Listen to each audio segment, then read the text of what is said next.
வணக்கம். தூவானம் உங்களை மகிழ்ச்சியோடு வரவேற்கிறது. தூவானம் தருகின்ற அம்சங்கள் உங்கள் மனதுக்கு திருப்தி அளிப்பவையாக, உங்களுக்கு பயன் தருபவையாக இருக்க வேண்டும் என்பதே எங்களுடைய விருப்பமாகவும் இருக்கிறது. சரி, தூவானத்தின் முதல் அம்சத்துக்கு செல்வதற்கு முன் உங்களுடன் ஒரு சில வினாடிகள். நாங்கள் எப்போதும் எங்களுக்கு உரியவற்றையே பெற்றுக்கொள்கிறோம் என்றால் எந்த பிரச்சனையும் இல்லை. மற்றவர்களுக்கு உரியவற்றையும் எங்களுக்கு வேண்டும் என்று நினைக்கின்ற போதுதான் பிரச்சனை வருகிறது. மனிதர்களாக வளர்ந்த பிறகு, அறிவு கூடிய பிறகுதான் இத்தகைய ஒரு எண்ணம் எங்களுக்கு வருகிறது. ஏன் தெரியுமா? சிறுவர்களாக இருக்கின்ற போது இந்த எண்ணங்கள் எங்களிடம் அறவே இல்லை. எப்படி என்கிறீர்களா? எத்தனையோ ஆய்வுகள், சிறியவர்களை நாங்கள் சாதாரணமாக எடை போட்டு விட முடியாது. அவர்கள் வயதிலே சிறியவர்களாக, குழந்தைகளாக இருந்தாலும் அவர்கள் எண்ணத்திலே உயர்ந்தவர்களாக, எங்களை விட, வளர்ந்தவர்களை விட சிறந்தவர்களாக இருக்கிறார்கள். எப்படி என்கிறீர்களா? குழந்தைகள் தங்களுக்கு கொடுக்கப்பட்டதை, ஒரு விளையாட்டு பொருள் என்று வைத்துக்கொள்வோம், அல்லது இனிப்பு என்று வைத்துக்கொள்வோம். ஒரு குழந்தைக்கு நீங்கள் கொடுக்காமல் விட்டால் அந்த குழந்தை போராடுகிறது, எனக்கும் வேண்டும் என்று கேட்கிறது. அது மட்டுமல்ல, அந்த குழந்தைக்கு கொடுத்துவிட்டு இன்னொரு குழந்தைக்கு கொடுக்காமல் விட்டாலும் கூட அந்த குழந்தை போராடுகிறது. எனக்கு 5 தந்தீர்கள், அதே போல அந்த குழந்தைக்கும் 5 கொடுக்க வேண்டும் என்கின்ற எண்ணம் அந்த குழந்தைக்கு இருக்கிறது. குழந்தையாய் இருக்கும்போது நிச்சயமாக எங்களுக்கும் அந்த எண்ணம் இருந்திருக்கும். ஆனால் மனிதர்களாக நாங்கள் வளர்ந்த பிறகு அந்த எண்ணம் எங்களை விட்டு ஓடி போய்விட்டது. அதனால் தானோ என்னவோ மேதைகள், ஞானிகள் எல்லோரும் சொல்கிறார்கள், எப்போதும் குழந்தையைப் போல வெளிப்படையாக இருங்கள் என்று. எனவே நாங்களும் முற்றுமுழுதாக முடியாவிட்டாலும் கூட கொஞ்சமாவது முயற்சிப்போம், குழந்தைகளைப் போல குழந்தை மனத்தோடு உயர்ந்தவர்களாக, வெளிப்படையானவர்களாக என்று கூறிக்கொண்டு முதல் அம்சத்தை ரசிக்க உங்களை அழைக்கிறோம்.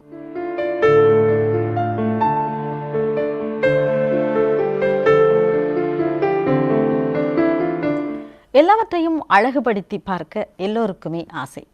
அழகாக இருந்தாலும் கூட அதை இன்னும் அழகுபடுத்துகிறோம். அப்படித்தான் மொழி, அது எந்த மொழியாக இருந்தால் என்ன, எங்கள் தாய்மொழி என்று நாங்கள் பேசுகிற போது, நாங்கள் நினைக்கின்ற போது அது எல்லா மொழிகளையும் விட அழகாக எங்களுக்கு தெரிகிறது. ஆகவே நாங்கள் எங்கள் மொழியை இன்னும் அழகுபடுத்த எத்தனையோ விதங்களை கையாளுகிறோம் அந்த மொழியிலே. அப்படித்தான் இந்த மொழிக்கு கவிதை, அதுவே மொழியின் நடனமாக வருகிறது. ரசிப்போம், வாருங்கள்.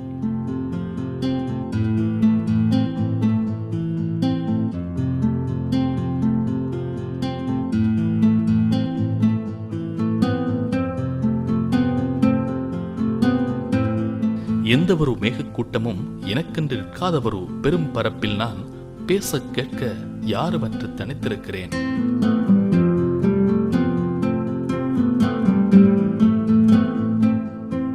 இப்பொழுதுக்கு சற்றுக்கு பின் வலிமிகும் துணியுடனான எனது பாடல் மணற்புயலடித்து கண்ணையொருத்தி உடற்பொழுதியப்பும் இப்பாலைவனம் பூராவும் எதிரொலிக்க கேட்கலாம்.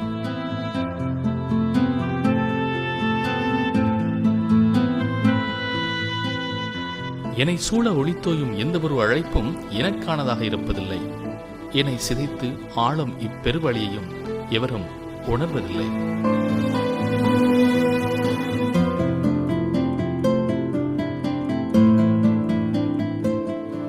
இப்படியே போனாலோ நாளென் முதல் மொழியும் மறந்து விடுமென என்னை சோர்ந்த பொழுதொன்றில் விழும் துளி ஒவ்வொன்றுமின் செவிக்குள் ரகசியம் பேசி தசை தடவி கீழிறங்கி மணல் உறிஞ்சி மறைந்து போக சிறு தூறலாய் மழை துளி விழுந்து நெஞ்சம் நனைக்க காண்பேனா?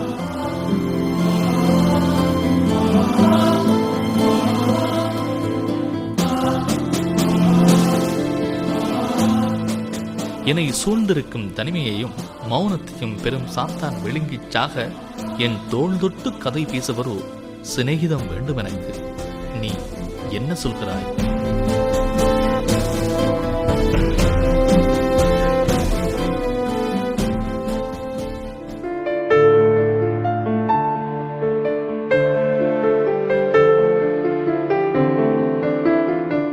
மொழி நடனத்தை வழி அனுப்பி வைத்துவிட்டு அடுத்த அம்சத்துக்கு செல்லலாம்.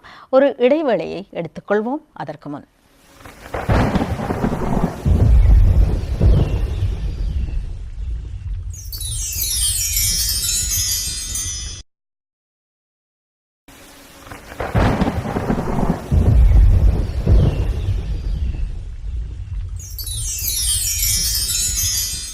வாழ்க்கை என்கின்ற புத்தகம் மனிதனுக்கு கற்றுத்தருகின்ற பாடங்கள் எத்தனையோ. அதே மனிதன் தான் ஒரு பாடமாக மாறுகின்ற போது அந்த மனிதன் மற்றவர்களால் அறிஞனாக மேதையாக போற்றப்படுகிறான். அப்படி படைப்பாற்றல், இலக்கிய செழுமை, மொழி ஆளுமை, இப்படி பல்தரப்பட்ட ஆளுமைகளை கொண்ட அதிதிகளை நாம் அழைத்து வந்து பட்டறையிலே அவர்களோடு கலந்துரையாடும் போது அவர்கள் மூலமாக பெறப்படுகின்ற கருத்துக்கள் உங்கள் வாழ்க்கைக்கு நிச்சயமாக ஆதாரமாக அமையும். ஒரு இலக்கை நோக்கி போய் கொண்டிருக்கிற உங்களுக்கு அது ஒரு ஏணியாக அமையும் என்கின்ற நம்பிக்கையோடு நாங்கள் இன்றும் உங்களை பட்டறைக்குள் அழைக்கிறோம். இன்று நாங்கள் பட்டறைக்கு ஒரு அறிஞரை அழைத்து வந்திருக்கிறோம் என்றுதான் சொல்ல வேண்டும். இளைய படைப்பாளிகளை உங்களுக்கு அறிமுகப்படுத்தி இருக்கிறோம். பல மூத்த கலைஞர்களை, கல்விமான்களை அறிமுகப்படுத்தி இருக்கிறோம். அந்த வகையில் இன்று கல்விமான் ஒருவர் வந்திருக்கிறார். தன்னுடைய புத்தகத்தோடு, தன்னுடைய படைப்போடு இங்கே வந்திருக்கிறார். அவர்தான் பேராசிரியர் மோனா சின்னத்தம்பி அவர்கள். வணக்கம் பேராசிரியர் அவர்களே. பேராசிரியர் அவர்களே, உங்களுடைய தேயிலையின் செழுமையும் தொழிலாளரின் ஏழ்மையும் என்ற புத்தகத்தோடு நாங்கள் எங்களுடைய ரசிகர்களை, நேயர்களை சந்திக்கிறோம். இந்த தேயிலையின் செழுமையும் தொழிலாளரின் ஏழ்மையும் என்ற உடனேயே, தேயிலை என்றதுமே தோட்டத் தொழிலாளர்கள் அல்லது மலேக மக்கள் அல்லது பெருந்தோட்டத்துறையை சார்ந்தவர்கள் என்கின்றது நம்ம எல்லோர் மனக்கண்களுக்கும் புலப்படும் ஒரு காட்சி. இந்த மக்கள் பற்றிய கவிதைகள், துன்பியல் சம்பவங்களை சுமந்து வருகின்ற கவிதைகள், கட்டுரைகள், சிறுகதைகள், நாவல்கள் என பலவற்றை நாங்கள் படித்திருக்கிறோம். வரலாற்றிலே அவை ஏராளமாக குவிந்து கிடக்கின்றன. ஆனால் இந்த மக்களின் செழுமையும், தேயிலையின் செழுமையும் தொழிலாளரின் ஏழ்மையும் என்ற இந்த நூல் இலங்கையில் தேயிலை கைத்தொழில் ஒரு சமூக பொருளாதார ஆய்வு, அதாவது இது ஒரு ஆய்வு நூலாக வெளிவந்திருக்கிறது. இந்த புத்தகம் ஒரு ஆய்வு நூலாக வருவதற்கு நீங்கள் எடுத்துக்கொண்ட காலங்கள் 1-2 வருடங்கள் அல்ல, 20 வருடங்கள். 20 வருட ஆய்வாகத்தான் இந்த நூல், இந்த புத்தகம் இப்போது வெளிவந்திருக்கிறது. நீங்கள் எல்லோருமே, உங்கள் ஒவ்வொருவரிடமும் இருக்க வேண்டிய புத்தகம் தான் இது. அண்மையில் இந்த நூல் வெளியீட்டு விழா கொழும்பிலே நடைபெற்றது. இந்த 20 வருட காலத்துக்குள் நீங்கள் சேமித்து கொண்டவை இந்த புத்தகத்தில் வெளிவந்திருக்கின்றன. இந்த 20 வருட கால அனுபவத்தை நாங்கள் இந்த 20 நிமிடத்திற்குள் பேசிவிட முடியாது. ஆனாலும் கூட இதன் ஆரம்பம் எப்படி அமைந்தது என்று நீங்கள் சொல்ல வேண்டும். உண்மையில் இந்த நூலில் நான் எழுதியிருக்கின்ற விஷயங்கள் 20 வருஷத்திலே நான் தெரிந்து கொண்ட விஷயங்கள் அல்ல. உண்மையில் நான் 1970ஆம் ஆண்டுகளிலிருந்தே பெருந்தோட்டத்துறை பற்றி பொதுவாகவும் தேயிலை தொழிலை பற்றி விசேடமாகவும், குறிப்பாக அங்கு தொழில் செய்கின்ற தொழிலாளர்கள் பற்றியும் அவருடைய குடும்பங்களை பற்றியும் அவருடைய நலன்களையும் விசேடமாக நான் ஆராய்ந்து வந்துள்ளேன். எனவே இந்த நூலுக்கு 20 ஆண்டுக்கும் கூடிய அனுபவம் பின்னணியாக இருந்திருக்கின்றது. ஆனால் இந்த நூலை நான் எழுத தொடங்கினது 1995ஆம் ஆண்டில். அந்த காலப்பகுதியிலே எனக்கு இதே நோய் ஏற்பட்டு அறுவை சிகிச்சை பெற்று நான் ஓய்வு எடுத்துக் கொண்டிருந்த காலத்திலே இதனை நான் எழுத தொடங்கினேன். இதற்குரிய தேவையானவற்றை, தொகுப்புகளை நீங்கள் ஏற்கனவே வைத்திருந்தீர்கள். எல்லாவற்றையும் இல்லை, ஆனால் அந்த தேவையான சில விஷயங்களை நான் ஆராய்ந்து அது என்னுடைய மனதிலே ஓடிக்கொண்டிருந்தது. அப்படியான சொல்ல நீங்கள் 70கள் தொடக்கம் இதிலே ஆர்வமாக இருந்ததாக சொன்னீர்கள். இந்த ஆர்வத்துக்கு என்ன காரணம் என்று உங்களை அறியாதவர்கள் அறிந்து கொள்ள வேண்டும். அந்த காரணத்தையும் சொல்லிவிடுங்கள். நான் உண்மையிலே ஒரு தோட்டத்திலே பிறந்தவன், தேயிலை தோட்டத்திலே, ரங்கல பகுதியை சேர்ந்த ஒரு தோட்டத்திலே நான் பிறந்தவன். எனவே அந்த தோட்ட தொழிலாளருடைய வாழ்க்கையை நான் நேரடியாக கண்கூடாக பார்த்து அவர்களுடைய வாழ்க்கை பிரச்சனை பற்றி நான் அந்த காலத்திலே சிந்திக்க தொடங்கிவிட்டேன். அதாவது சிறு வயதிலேயே அந்த நினைவில் தான் இந்த நூலை எழுதுகின்ற அந்த அந்த முனைப்பு ஏற்பட்டது எனக்கு.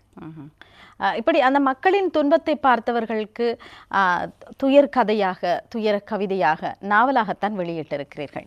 பேராசிரியர் சோவண்ணா சந்திரசேகரன் அவர்கள் சொல்கிறார், பேராசிரியர் சின்னத்தம்பி அவர்களின் இந்நூல் பெருந்தோட்டம், பொருளாதாரம் மற்றும் மலையக மக்களின் வாழ்வியல் என்பன பற்றிய ஆராய்ச்சி வரலாற்றில் நிச்சயமாக ஒரு பிரதான இடத்தை பெறுவதோடு இத்துறை சார்ந்த எதிர்கால அறிவு, தகவல் தேடல், பகுப்பாய்வு என்பவற்றுக்கு ஒரு பிரதான உந்து சக்தியாகவும் வழிகாட்டல் நூலாகவும் அமைந்துள்ளது என்பதே எனது தாழ்மையான கருத்து என்று குறிப்பிட்டிருக்கிறார். அவர் சொல்லும் அளவுக்கு இதிலே என்ன வகையான ஆய்வுகளை நீங்கள் மேற்கொண்டிருக்கிறீர்கள், அல்லது என்ன வகையான ஆய்வுகளை அடிப்படையாக கொண்டு என்ன வகையான தகவல்கள் வெளிவந்திருக்கின்றன? நான் கூற மறந்துவிட்டேன். இந்த நூலை எழுதுவதற்கு இன்னொரு காரணம் என்னவென்றால், இலங்கையிலே தேயிலை தோட்டங்கள் 1970ஆம் ஆண்டுகளின் முற்பகுதி தொடக்கம் நடுப்பகுதி வரை தேசியமயமாக்கப்பட்டன. அந்த காலத்திலிருந்து நீங்கள் பார்ப்பீர்கள் பெருந்தொகையான நூல்களும் கட்டுரைகளும் வெளிவந்திருக்கின்றன இந்த தேயிலை தொழிலை பற்றியும் பொதுவாக பெருந்தோட்டத்தை பற்றியும். ஆனால் இவையெல்லாம் ஆங்கில மொழி மூல ஆக்கங்களாகும். தமிழிலே குறிப்பிடத்தக்க நூல்கள் எதுவுமே வெளிவரவில்லை என்றுதான் கூற வேண்டும். அண்மை காலத்தில் சில நூல்கள் வெளிவந்துள்ளன, தமிழிலும் ஆங்கிலத்திலும் மலையகத்தை சேர்ந்தவர்களாக எழுதப்பட்டவை. ஆனால் இருந்தும் அந்த தேயிலை தொழில் என்பதை பூரணமாக ஆராய்ந்து ஒருவரும் எழுதவில்லை. எனவே இந்த ஆராய்ச்சியில் ஈடுபட்ட அந்த காரணத்தினாலே எனக்கு ஒரு தமிழிலே ஒரு நூலை எழுத வேண்டும் என்ற ஒரு ஆர்வம் ஏற்பட்டது. ஆங்கிலத்தில் நான் பல கட்டுரைகள் எழுதியிருக்கிறேன். பல சஞ்சிகைகளிலே பல நூல்களிலே என்ற கட்டுரைகள் வெளியாகின்றன. ஆனால் ஒரு நூலாக நான் எழுதவில்லை இதுவரையில்லை. எனவே ஒரு நூலாக எழுத வேண்டும் என்ற ஒரு ஆர்வம் வந்த பொழுதுதான் இதை நான் எழுத தொடங்கினேன். பெருந்தோட்ட விவசாய முறையின் தோற்றமும் அதில் ஏற்பட்டு வரும் மாற்றங்களும் என்பது உங்களுடைய முதல் தலைப்பாக இருக்கிறது. அதை பற்றி சுருக்கமாக. ஏன்னால் தேயிலை தொழில் என்பது பல நூற்றாண்டுகளுக்கு முன்னர் ஆரம்பித்த ஒரு தொழில் அல்ல. சுமார் 2-3 நூற்றாண்டுகளுக்கு முன்னர் 4 நூற்றாண்டுகளுக்கு முன்னர் ஆரம்பித்த ஒரு தொழில். எனவே அது எவ்வாறு ஆரம்பித்தது என்பதை பற்றி தெரியாதவர்கள் தெரிந்து கொள்ள வேண்டும் என்பதற்காக அந்த விஷயங்களை நான் ஆரம்பத்திலேயே ஆராய்ந்துள்ளேன். அதே போல இலங்கையில் பெருந்தோட்டங்களின் ஆரம்பமும் வளர்ச்சியும் என்பது கூட ஒரு தலைப்பாக இருக்கிறது. அதை தொடர்ந்து இலங்கையினது பொருளாதாரத்தில் பெருந்தோட்டத்துறையின் பங்கு. பொதுவாக இலங்கையின் பொருளாதாரத்தில் இந்த பெருந்தோட்டத்துறை ஒரு முதுகெலும்பாக இருக்கிறது என்பதை நீங்கள் இதன் மூலமாக வெளிப்படுத்தி இருக்கிறீர்கள். பெருந்தோட்டத்துறையில் அமைப்பு சார்ந்த மாற்றங்கள், அடுத்ததாக தேயிலை செய்கையில் உற்பத்தி காரணிகளும் உற்பத்தி திறனும், பெருந்தோட்டத்துறை வேதனங்கள் ஒரு வரலாற்று கண்ணோட்டம். இந்த வரலாற்று கண்ணோட்டம் என்று குறிப்பிட்டிருக்கிறீர்கள், வேதனங்கள் பற்றி, அது பற்றி வரலாற்று கண்ணோட்டம். இலங்கையிலே இந்த பெருந்தோட்டத்துறை ஆரம்பித்த காலத்திலிருந்து வேதனங்கள் எவ்வாறு இருந்து வந்தன, ஆரம்பத்தில் எவ்வாறு இருந்தது, அது படிப்படியாக இவ்வாறு மாறி வந்தது. எப்போதுமே பிரச்சனைக்குரிய ஒன்றாகத்தான் இருந்தது. ஆனால் இதில் அதிகமான மாற்றங்கள் ஆரம்பத்தில் ஏற்படவில்லை. கிட்டத்தட்ட 100 ஆண்டுகளுக்கு கிட்ட அதில் மாற்றங்கள் ஏற்படவில்லை. ஒரே மட்டத்தில் தான் அது இருந்தது. ஆனால் அண்மை காலத்தில் சில மாற்றங்கள் ஏற்பட்டுள்ளன. எனவே அந்த வரலாற்றை வெளிப்படுத்த வேண்டும் என்பதற்காக நான் இந்த அத்தியாயத்தில் எழுதியுள்ளேன். தேயிலை தொழிலில் மிகை ஆக்கமும் அதன் பங்கீடும் என்பது எதை குறிப்பிடுகிறது? அதாவது தேயிலை தொழில் ஒரு உதாரணத்துக்கு 1 கிலோகிராம் தேயிலை உற்பத்தி செய்யும் பொழுது அதுக்கு இவ்வளவு செலவாகின்றது. நான் தேயிலை தோட்டத்திலே தொழிற்சாலையிலே 1 கிலோகிராம் தேயிலை உற்பத்தி செய்வதற்கு எவ்வளவு செலவாகின்றது. இறுதியாக அந்த தேயிலை தயாரிக்கப்பட்டு வெளிநாட்டிலே ஒரு சூப்பர் மார்க்கெட்டில் அல்லது டிபார்ட்மெண்ட் ஸ்டோர்ஸில் அதை நுகர்வோருக்கு விற்பனை செய்யும் பொழுது என்ன விலைக்கு விற்கப்படுகின்றது. இந்த ரெண்டுக்கும் இடையில் உள்ளதுதான் அந்த லாபம் என்று கூறுகின்றோம். அதில் உள்ள வருகின்ற மிகை தான் இங்கே நான் கருதுகிறீர்கள். பெருந்தோட்ட குடியிருப்பாளரும் அவர்களுக்கான சமூக நலன் சேவைகளும். தோட்ட தொழிலை பொறுத்தவரையிலே இது ஒரு ரெசிடென்ஷியல் லேபர் சிஸ்டம்னு கூறுவார்கள். அங்கேயே வதின்ற தொழிலாளர்களை கொண்ட ஒரு முறை. தேயிலை தோட்டங்கள் பொதுவாக பிரதான தெருக்களிலிருந்து வெகு தூரத்தில் மலை பாங்கான பிரதேசத்தில் அமைந்திருந்தன. எனவே அந்த மக்களுக்கு தேவையான எல்லா வசதிகளையும் செய்திருக்க வேண்டிய கட்டாயம் அந்த தோட்ட உரிமையாளர்களுக்கு முகாமைத்துவத்துக்கு ஏற்பட்டது. எனவே தான் அவர்கள் தோட்டங்களிலே வீடுகளை கட்டி லயன் என்ற வடிவத்திலே அறைகளை கட்டி அவர்களை குடியமர்த்தினார்கள். அதே போன்று அவர்களுக்கு தேவையான பல வசதிகளை, வாழ்க்கை வசதிகளையும் தோட்டத்துக்குள்ளேயே செய்து கொண்டே கட்டாயம் இருந்தது. அதான் இந்த சமூக நலன் சேவைன்னு கூறுகின்றோம். பெருந்தோட்ட தமிழ் சமூகத்தின் சமூக பொருளாதார பிரச்சனைகளும் அதன் அபிவிருத்தியும். பெருந்தோட்டத்துறை சார்ந்த மக்கள் பல்வேறு சமூக பொருளாதார பிரச்சனைகளை எதிர்நோக்குகின்றார்கள். அந்த பிரச்சனைகளை முறையாக தொகுத்து இங்கு ஆராயலை. என்னென்ன பிரச்சனைகள் அவர்களுக்கு காணப்படுகின்றன என்று நான் 7-8 முக்கியமான பிரச்சனைகளை இங்கு எடுத்து ஆராய்ந்துள்ளேன். 70களிலே நீங்கள் இந்த புத்தகத்தை, அதாவது இந்த புத்தகத்துக்கான பல தொகுப்புகளை நீங்கள் தேடி இருக்கிறீர்கள். ஒரு காலகட்டத்தில், அதாவது நீங்கள் சுகையீனமுற்றிருந்த காலகட்டத்தில் இதை எழுத வேண்டும் என்று எழுத ஆரம்பித்திருக்கிறீர்கள். நீங்கள் இந்த தொகுப்புகளை அந்த நேரத்தில் எழுத ஆரம்பித்ததுக்கு ஏதேனும் ஒரு விசேட காரணம் இருக்கிறதா? யாரேனும் உங்களுக்கு தூண்டுகோலாக இருந்தார்களா? யாரும் எனக்கு தூண்டுகோல் கொடுக்கவில்லை. அது என்ன நடந்தது என்றால், அந்த அறுவை சிகிச்சைக்கு நான் 3 மாதங்கள் ஓய்வாக வீட்டில் இருக்க வேண்டிய ஒரு கட்டாயம் ஏற்பட்டது. எனவே அந்த காலத்தில் ஒரு மாதத்துக்கு ஒரு மாதிரி கழித்து விட்டேன். 2வது மாதம் 3ஆம் மாதம் தொடங்கும் பொழுது எனக்கு ஓய்வாக சும்மா இருக்க முடியவில்லை. எனவே ஏதாவது செய்ய வேண்டும் என்றதுனால இந்த தேயிலை தொழிலை பற்றி நான் பொதுவாக பெருந்தோட்டத்துறை பற்றி எழுதுவதற்கு தொடங்கினேன்.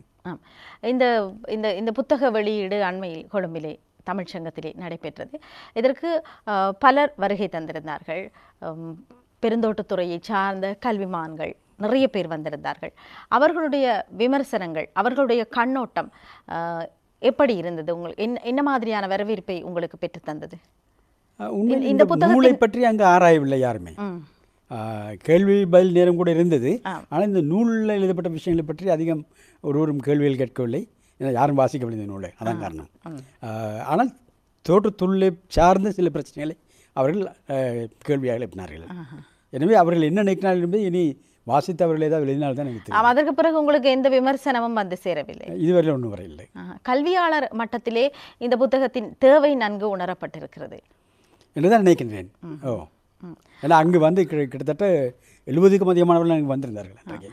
அந்த சந்தர்ப்பத்தில் ஒன்று முன்வைக்கப்பட்டது. அதாவது ஒரு மக்களை பற்றி நாங்கள் பேசுகின்ற போது அந்த மக்கள் அதை தெரிந்து கொள்ள வேண்டும் இல்லையா? இது எங்களுக்காகத்தான், இது எங்களை பற்றியது தான் என்று. ஆனால் இது ஒரு ஆய்வு நூலாக இருக்கின்றபடியால் இது அவர்களை சென்றடைவதற்கு அல்லது சென்றடைய நாள் எடுக்கும், அல்லது அது அவர்களால் இது புரிந்து கொள்ளப்படாமலேயே போய்விடக்கூடும் என்கின்ற ஒரு நிலை இருக்கிறது. கட்டாயமாக அந்த பிரச்சனை இருக்கின்றது.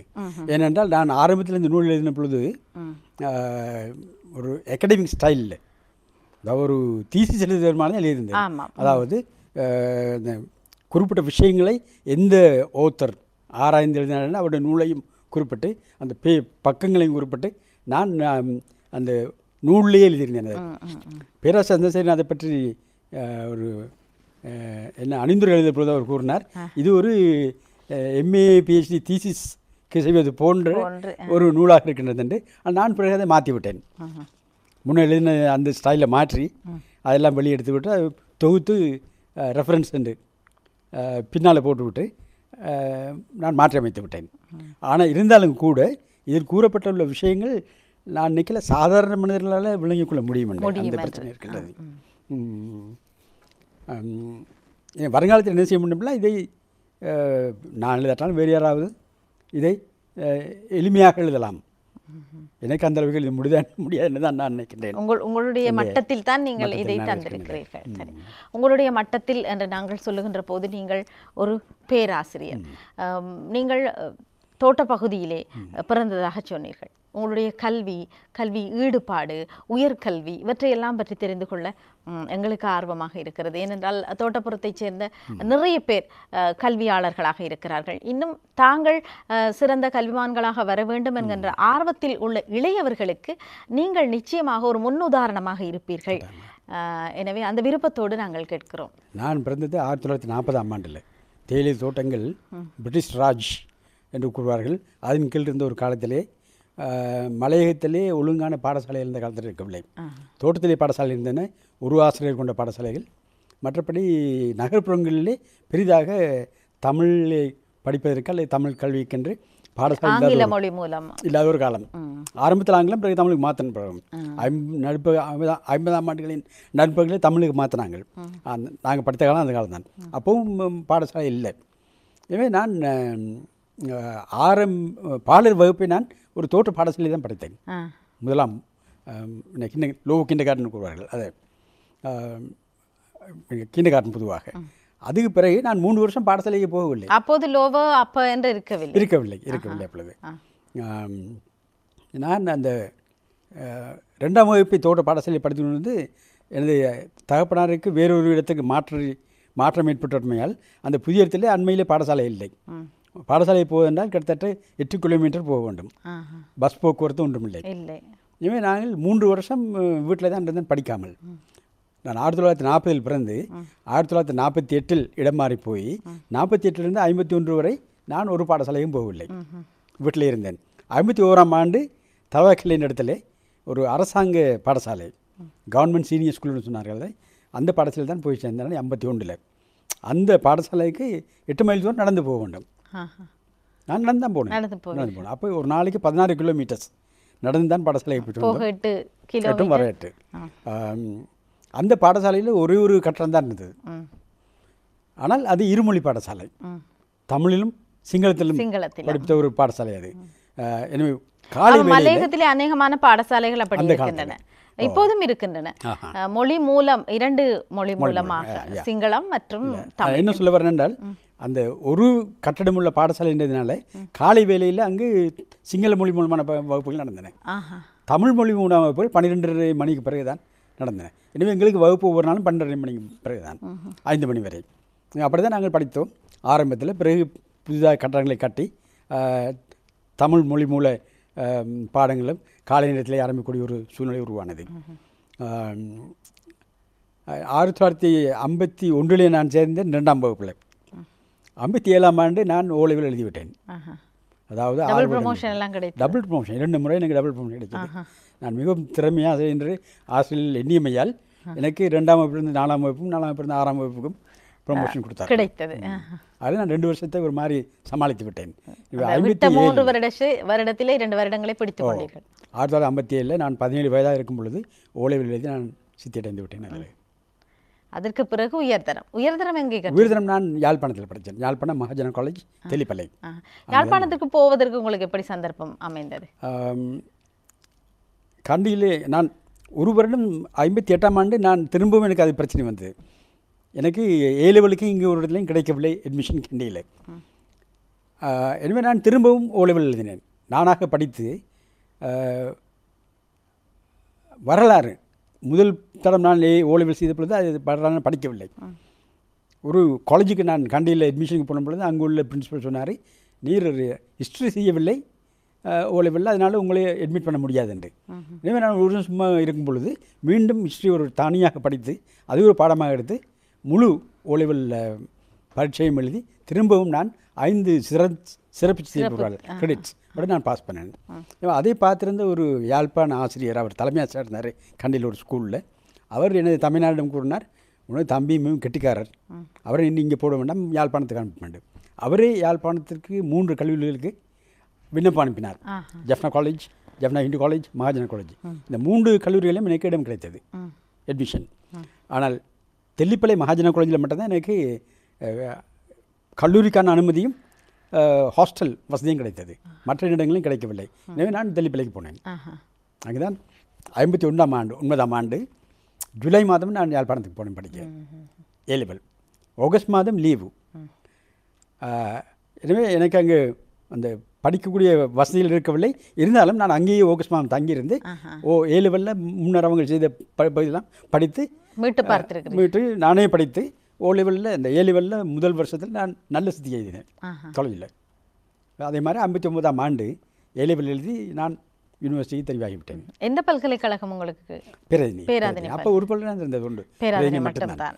யூனிவர்சிட்டி ஆஃப் சிலான் என்று கூறுவார் அந்த காலத்தில். அதுக்கு 2 கேம்பஸ் இருந்தது, ஒன்று கொழும்பு, ஒன்று பேராதனை. ஆனால் ஆர்ட்ஸ் இருந்தது பேராதனையில் தான் அந்த காலத்தில்.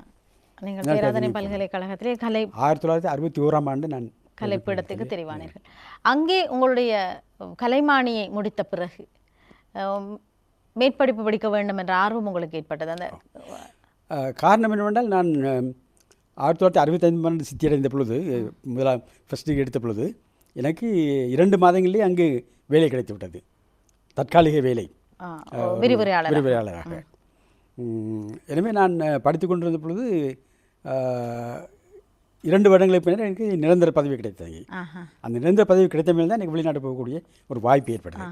அதாவது பொதுவாக பல்கலைக்கழகத்தில் இருக்கிற ஆசிரியர்களை வெளிநாட்டுக்கு பல்கலைக்கழகமே அனுப்பும். அப்படியான ஒரு சூழ்நிலை தான் நான் மான்செஸ்டருக்கு போகக்கூடியா இருந்தது. மான்செஸ்டரில் எத்தனை வருஷங்கள்? 2 வருஷம் படித்தேன். அங்கே படிப்பை முடித்துக்கொண்டு மீண்டும் பிரச்சனைக்கு வந்து விட்டீர்கள். வந்து அங்கே பேராசிரியராக தொடர்ந்து உங்கள் கடமையை செய்தீர்கள். பேராசிரியரில் விரிவுரையாளராக 1993ஆம் ஆண்டு தான் எனக்கு பேராசிரியராக நீங்கள் நியமனம் பெற்றீர்கள். பேராசிரியர் சின்னத்தம்பி அவர்களே, நீங்கள் முதலிலே குறிப்பிடும்போது உங்களுடைய சகோதரரை பற்றி குறிப்பிட்டீர்கள். உடன்பிறப்புகள் எத்தனை பேர்? நாங்கள் 7 பேர் மொத்தமாக. 7 பேர். 5 ஆண்கள் 2 பெண்கள். அவர்களும் இல்லை, அவர்கள் ஒருத்தருமே படிக்கவில்லை, இந்த அளவுக்கு ஓலைகள் வரைக்கும் படிச்சிருக்கிறாங்க. நான் மட்டும்தான் ஆரம்பத்திலிருந்தே நான் கல்வியில் அது ஒரு சரஸ்வதி கிருபை என்று தான் கூற வேண்டும். எனக்கு படிப்பென்பது ஒரு பிரச்சனையாக இருக்கவில்லை. படிக்காமலே நான் பாஸ் பண்ணியிருப்பேன். அவர் கருவிலே திருவுடையவராக அருள் என்று தான் கூற வேண்டும். அதற்கு பிறகு இப்போ உங்களுடைய பெற்றோர் தோட்டத்தில் தான் வேலை செஞ்சார். அப்பா ஒரு ஃபீல்டு ஆஃபீஸராக இருந்தார். பிறகு இப்போது உங்களுடைய துணைவி, உங்களுடைய பிள்ளைகள் எல்லாம்? என் மனைவி கண்டியை சேர்ந்தவர். அவர் நான் கேம்பஸில் விரிவுரையாளர் காலத்தில் அவர் இங்கே படித்தார். உங்களுடைய மாணவியாகவா? இல்லை, இல்லை, மாணவி அல்ல. படித்து பட்டம் பெற்ற பின்னர் அவர் கண்டி கான்வென்ட், குட் ஷெப்பர்ட் கான்வென்ட்டில் ஆசிரியராக இருந்தார். அவர் அங்கே 32 வருஷங்கள் அவர் சேவையாற்றினார். அந்த காலப்பையில் தான் நான் அவரை திருமணம் முடித்தேன். உங்களுடைய பிள்ளைகள்? 2 பிள்ளைகள் இருக்கிறாங்க. மூத்த 2 ஆண்கள். மூத்தவர் அதிகம் படிக்கவில்லை. 2 பேரும் ட்ரினிட்டி காலேஜெலாம் படித்தாங்க. மூத்தவர் 7 வரையும் படிவிட்டார். பயோசயின்ஸ் செஞ்சு அவரை விட்டு விட்டார். 2வது மகன் வந்து அவரை நான் பெங்களூர் யூனிவர்சிட்டிக்கு அனுப்பி அங்கே அவர் பிஎஸ்சி இன் பயோடெக்னாலஜி ஃபஸ்ட் கிளாஸில் பாஸ் பண்ணார். அவர் இப்போ அவர் இந்த அபான்ஸ் குரூப்பில் நல்ல உத்தியோகத்தில் இருக்கிறார். உங்களுடைய குடும்பம் இப்படி. நீங்கள் அந்த தேயிலையின் செழுமையும் தொழிலாளரின் ஏழ்மையும் என்ற ஆய்வு ரீதியான ஒரு நூலை வெளியிட்டிருக்கிறீர்கள். நீங்கள் ஏராளமான கட்டுரைகளை தமிழில் மட்டுமல்ல ஆங்கிலத்திலும் கூட தந்திருக்கிறீர்கள். இனிமேலும் இதுதான் எத்தனையோ வருடங்களுக்கு பிறகு நீங்கள் இந்த புத்தகத்தை தந்திருக்கிறீர்கள். அது கல்விமான்களுக்கு தேவையான மட்டத்தில், ஆய்வு மட்டத்தில் தான் இந்த நூலை தந்திருக்கிறீர்கள். உங்களுடைய இன்னும் நீங்கள் படைக்க வேண்டும் என இந்த ஒரு அநேகமாக நூல்களை வெளியிட்ட பிறகு இன்னும் ஆர்வம் ஏற்படும். இன்னும் புத்தகங்களை வெளியிட வேண்டும் என்று நிச்சயமாக உங்களுக்கும் அந்த ஆர்வம் இருக்கும். என்ன வகையான படைப்பை நீங்கள் வெளியிட வேண்டும் என்று நினைக்கிறீர்கள்? இப்பொழுது நான் பல மகாநாடுகளிலையும் கலந்துரையாடலையும் பல கட்டுரைகளை சமர்ப்பித்திருக்கின்றேன்.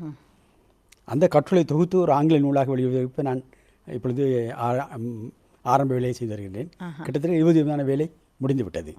வெகு சீக்கிரத்தில் அந்த நூல் ஆங்கிலத்திலே வெளிவரும். அதே போன்று சீக்கிரமே வெளிவரும். அது வரும். அதே போன்று தமிழில் நான் மலையகத்தை பற்றி எழுதின கட்டுரைகள், அந்த கட்டுரை தொகுத்து ஒரு தமிழ் நூலாக வெளியிடுவதற்கும் ஆயத்தங்கள் செய்து கொண்டிருக்கின்றேன். உங்களுடைய ஆங்கில கட்டுரைகள் எல்லாமே இந்த மலையக பிரச்சனையை, மலையக மக்கள் பெரும்பாலானவை மற்ற விஷயங்களை பற்றியும் நான் எழுதியிருக்கின்றேன். மற்ற விஷயங்கள் என்று சொல்லுகின்ற போது பொதுவாக பொருளியல் சம்பந்தமான விஷயங்கள் நான் எழுதியிருக்கிறேன். பொருளாதார ரீதியான பிரச்சனைகளையே மையமாக கொண்டு நீங்கள் நூல்களை எழுதியிருக்கிறீர்கள். படிக்கின்ற காலத்தில் தான் நீங்கள் வெளிநாடு சென்றீர்களா, அல்லது அதற்கு பிறகும் நீங்கள் பேராசிரியராகிய பிறகும் இந்த மாதிரியான ஆய்வுகள் சம்பந்தமான நிகழ்ச்சிகளுக்கு, வேறு நிகழ்வுகளுக்கு சென்றிருக்கிறீர்கள்? அந்த அனுபவங்களை பற்றி எங்களோட பகிர்ந்து கொள்ளும். நான் ஐரோப்பாவில் பல நாடுகளுக்கு, அமெரிக்காவுக்கு, தெற்காசியாவிலே Malaysia, Singapore, Bangkok, Pakistan, Bangladesh, Nepal போன்ற பல்வேறு நாடுகளில் சென்றிருக்கின்றேன். எல்லா வேலைகளிலும் கட்டுரைகளை சமர்ப்பிப்பதற்காக அல்ல, சில வேலைகளில் சில மாநாடுகளை பங்கு பெற்றுவதற்காக போயிருக்கின்றேன்.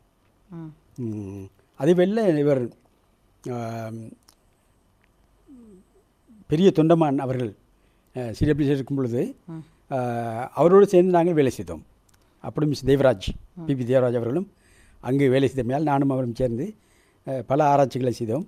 குறிப்பாக இந்த தோட்ட தொழிலாளரின் வேதனைகளை பற்றி நாங்கள் நிறைய ஆய்வுகள் செய்தோம். அது சிடபிள்யூசியை சேர்ந்தவர்களுக்கு அந்த ஆய்வு மிகவும் பயனுள்ளதாக இருந்தது. குறிப்பாக 1984ஆம் ஆண்டிலே அந்த வேலைநிறுத்தம் ஏற்பட்ட பொழுது நானும் தேவராஜ் அவர்களும் நிறைய ஆராய்ச்சிகள் செய்தோம் இந்த வேதனைகளை பற்றி.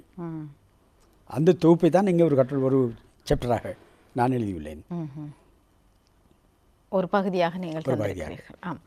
நிச்சயமாக நீங்கள் தோட்ட பகுதியிலே பிறந்து வளர்ந்து ஒரு பேராசிரியராக என்று ஒரு அற்புதமான ஒரு ஆய்வை கூட தந்திருக்கிறீர்கள். இன்று தங்களை வளர்த்து கொள்ள துடிக்கின்ற, தாங்கள் வளர வேண்டும், வாழ்க்கையில் முன்னேற வேண்டும் என்று நினைக்கின்ற மலையகத்தைச் சேர்ந்த அல்லது பெருந்தோட்டத்துறையை சார்ந்த இளைய தலைமுறைக்கு நீங்கள் கூறும் அறிவுரை என்ன? முதலாவதாக அவர்கள் தாங்கள்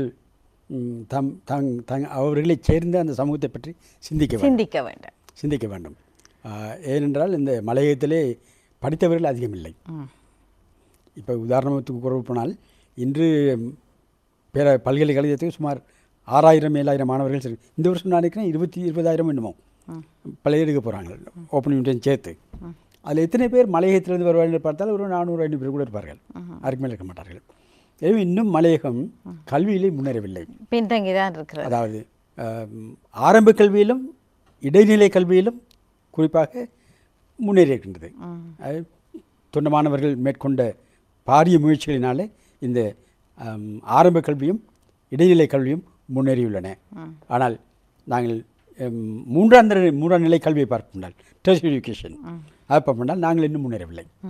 மிக சிறு எண்ணிக்கையானோரை பல்கலைக்கழகங்களுக்கு செல்லக்கூடியதாக இருக்கின்றது எங்களுடைய சமூகத்திலிருந்து. எனவே அந்த குறையை நாங்கள் நீக்க வேண்டும்.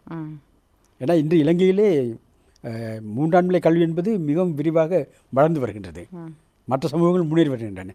உதாரணத்துக்கு நாங்கள் முஸ்லீம் சமூகத்தை எடுத்துக்கொண்டோம் என்றால் அவர்கள் ஒரு காலத்தில் பின்தங்கியிருந்தார்கள். நான்லாம் ஆரம்பத்திலே படிக்கும் பொழுது எங்களுடைய பேட்சில் மிக குறைவான முஸ்லீம் மாணவர்கள் தான் இருந்தார்கள். இன்று அந்த நிலைமை மாறிவிட்டது. அவர்கள் தங்களுக்கான ஒரு பல்கலைக்கழகத்தையே அங்கு அமைத்து விட்டார்கள். ஒழுவில் அந்த சமூகம் நல்லா முன்னேறிவிட்டது. அதே போன்று மலைய சமூகம் முன்னேற வேண்டும். அந்த ஆர்வம் ஒவ்வொரு மலையத்தைச் சேர்ந்த அந்த படித்தவர்களுக்கும் இருக்க வேண்டும்.